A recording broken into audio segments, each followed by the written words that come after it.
The air inside the underground command bunker was heavy and stale. It was early 1945, somewhere west of the Rhine.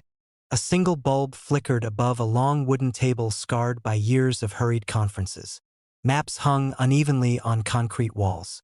Red and blue lines overlapped in confusion. Pins marked divisions that no longer existed. Rail junctions that could no longer function. German officers stood in silence. No one argued. No one gestured. A stack of reports lay open at the center of the table: production figures, aircraft loss summaries, fuel allocations reduced again. Each page carried the same quiet verdict. The numbers did not lie anymore. Across the Atlantic, American factories were producing tanks faster than Germany could destroy them. Aircraft losses that once would have crippled an air force were now absorbed without pause. Destroyed bridges were rebuilt overnight. Bombed airfields returned to operation within days. This was no longer a war of fronts or formations. It was a war of replacement. Outside, Allied aircraft engines echoed faintly through the ground above. The sound had become constant, predictable, unavoidable. For the German high command, the realization had finally settled in.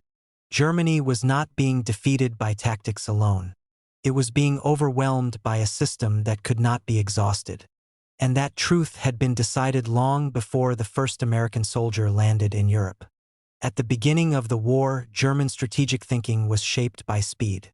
The campaigns in Poland and France reinforced a belief that modern war could be decided quickly, before industrial depth truly mattered. Victory would come from maneuver, shock, and operational brilliance. This belief shaped how Germany viewed its enemies. Britain, though industrially capable, was constrained by geography and resources. The Soviet Union appeared vast but inefficient, its early losses confirming German assumptions. The United States, distant and untested, was considered slow to mobilize and politically divided. German planners assumed time favored them. If wars could be won quickly, enemy production would never fully come into play. But this assumption ignored a critical difference. Germany's economy had been mobilized late and unevenly. Civilian production continued deep into the war. Competing agencies fought for resources. Standardization suffered. Skilled labor shortages worsened with every year of fighting. In contrast, the United States prepared for a long war. By 1941, even before formally entering the conflict, American industry was already shifting toward mass production. Automobile factories retooled for tanks. Shipyards expanded at unprecedented speed. Aircraft production lines were simplified, standardized, and multiplied. This was not efficiency in the German sense. It was scale. Germany built excellent machines. The United States built many good ones, and replaced them endlessly. By 1942, American output began to dwarf expectations. And by the time German intelligence grasped the magnitude, the momentum was irreversible. American industrial mobilization was not improvised. It was planned. Government agencies coordinated production targets months in advance. Raw materials were allocated with priority. Labor shortages were addressed through training programs, migration, and the inclusion of women in industrial roles on a massive scale. Standardization became a strategic weapon. American tanks shared components. Aircraft engines were interchangeable. Trucks were built for durability rather than elegance. Repairs could be done quickly, often in the field. Shipping was the backbone. Liberty and Victory ships rolled off assembly lines faster than German submarines could sink them. Convoy systems, radar, improved escorts, and air coverage reduced losses dramatically by 1943. Across the Atlantic, supplies accumulated.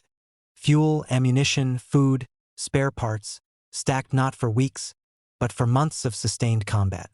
When the United States committed fully to Europe, it did not gamble on success. It ensured it. By the time Allied forces landed in Normandy, the outcome was already shaped by tonnage, not bravery. The war in Europe would now be decided by which side could replace losses faster than the other could inflict them. And on that front, Germany was already outmatched. The human face of American industrial war was rarely seen at the front. It existed in factories, shipyards, and rail yards. Millions of workers operated machines in constant shifts. Assembly lines moved without pause. Bombers, tanks, trucks, artillery pieces, each one a product of repetition and scale. This labor force was protected. Unlike German industry, American factories operated beyond the reach of enemy bombers. Production continued uninterrupted. Mistakes were corrected.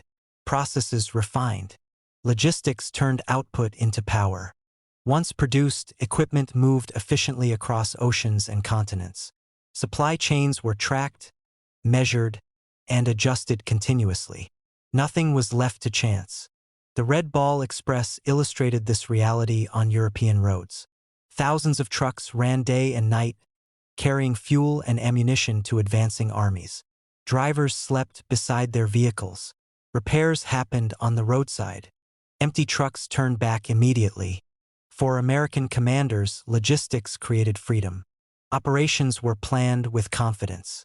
Advances did not pause for lack of fuel. Artillery fire was not rationed by desperation. For German observers, this abundance was unsettling. It suggested that no matter how hard they fought, the enemy would always return stronger. From the German High Command's perspective, the imbalance became impossible to ignore. Reports described American divisions returning to combat at full strength within days. Aircraft losses that would have grounded the Luftwaffe were replaced almost immediately. Fuel shortages crippled German operations. Panzers stood idle while American armor advanced relentlessly. Counterattacks were delayed or canceled. Even successful engagements failed to alter the strategic balance. Leadership could not overcome arithmetic. Field commanders warned that skill and courage were no longer enough. The war had become a contest between systems. Germany's system was fragmenting under bombing, resource shortages, and internal competition. America's system was expanding. Every month the war continued, the disparity grew wider. This reality shaped German decision-making by late 1944. Time was no longer neutral. It was the enemy. The Allied breakout from Normandy marked the decisive shift. Once German defenses collapsed in late July 1944, American forces surged forward with unprecedented speed. Logistics kept pace. Supply depots leapfrogged eastward. Pipelines extended. Bridges were erected under fire. The Red Ball Express reached peak capacity, delivering thousands of tons daily. German formations could not reposition fast enough. Encirclements followed. Retreats turned chaotic. Equipment was abandoned for lack of fuel. American commanders understood the moment. Speed itself became a weapon. And speed was sustained by industry. The front dissolved not because Germany lacked soldiers, but because it lacked replacement. By autumn 1944, German defeat was no longer theoretical. Even the Ardennes offensive relied on capturing American fuel to succeed. When that fuel was not secured quickly, the attack stalled. American logistics absorbed the shock. Units refitted. Lines stabilized. The advance resumed. By early 1945, the outcome was inevitable. Germany could still fight, but it could no longer recover. The war was decided by production curves, not courage. After the war, German generals acknowledged the truth. They had faced an enemy whose strength increased with time. American industry replaced losses faster than Germany could inflict them. Bombing raids destroyed factories that could not be rebuilt. Fuel shortages paralyzed movement. Victory belonged to the side that could sustain effort indefinitely. And Germany could not. For the world that followed, the lesson endured. Modern war would be decided long before the first shot. In factories, in logistics, in preparation, the battlefield had expanded beyond the front line. The German High Command's realization came too late.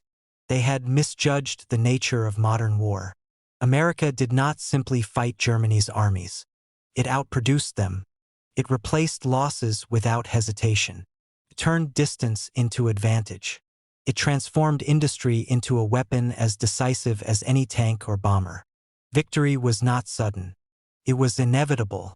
Because long before the war reached Germany's borders, It had already been lost in the balance sheets, shipyards, and assembly lines across the Atlantic. That was the truth Germany finally understood, and the truth America had prepared for all along.